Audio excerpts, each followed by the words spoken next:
Yun, at nagutom nga ang anak kong si Dos ng alas 11 ng gabi. Yan, at naglagay akong tubig kasi magluluto ako ng pansit canton, yung payless extra big. Buksan ko na ang kalan, magpapain tayo ng tubig.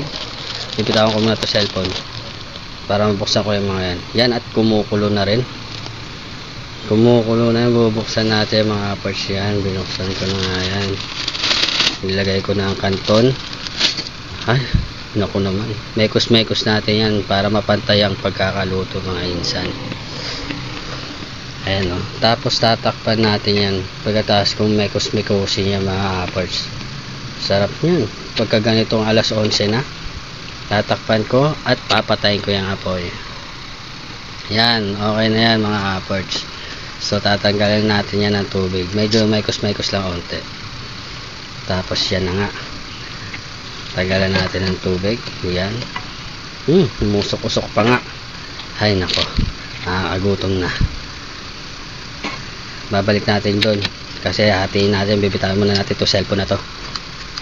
Yan, at minekos ko na. Nandiyan na lahat ng seasonings.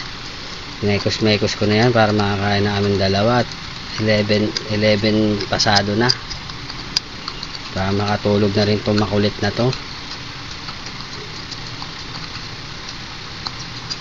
Paano kasi nanonood ako, nanonood din siya, hindi nagutom. Kaya yan, sarap yan. Prove. Very good.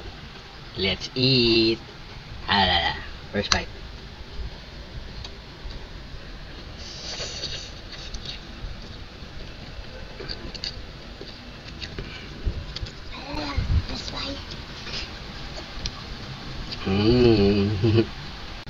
So hanggang dito na lang mga perch. Bye bye.